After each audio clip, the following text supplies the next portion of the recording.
Let us do another solved example.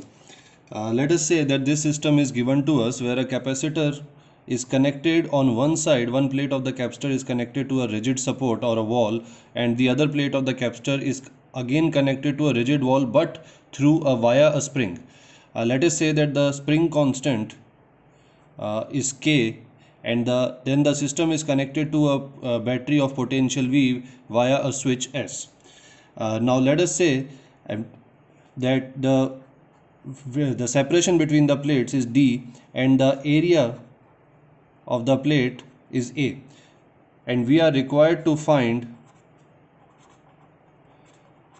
elongation in the spring. As the capacitor will be charged, then one of the plate, this plate will get the positive charge and this plate will get the negative charge. So both the plates will attract each other, and that will exert an expanding force on the spring. So the spring will get expanded. So how much is the value of expansion? How much does the spring gets expanded or stretched? It is what that we have to find out.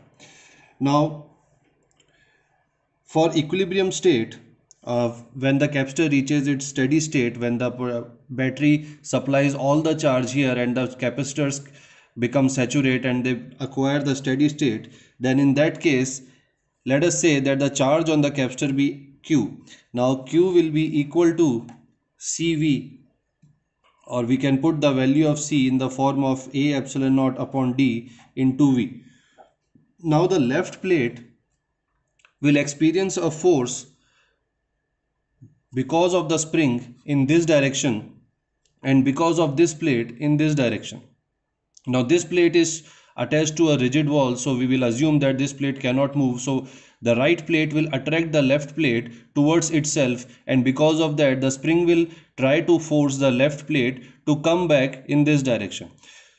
So that means there will be a force applied by the spring, let us say Fs, which will be equal to Kx, where x is equal to the stretch in spring or the elongation that we have to find out. So basically we have to find out the value of x here.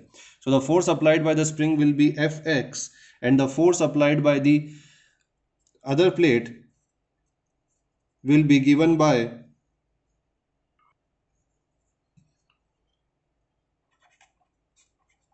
this. We have already studied in previous video. This is the force that will be applied by the capacitor plate. So in a steady state or in equilibrium,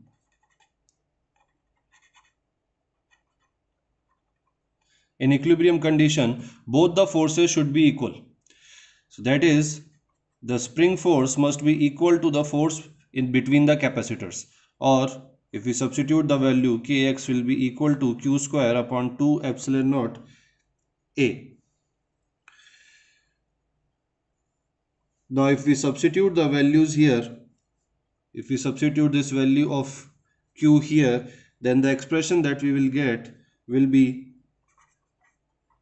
A epsilon naught V by D whole square upon 2 epsilon naught A. So 1 A will get cancelled out and 1 epsilon naught will get cancelled out, and if you solve this, then the final value of x will be equal to A epsilon naught V square upon 2D square K. So this will be the solution to this question.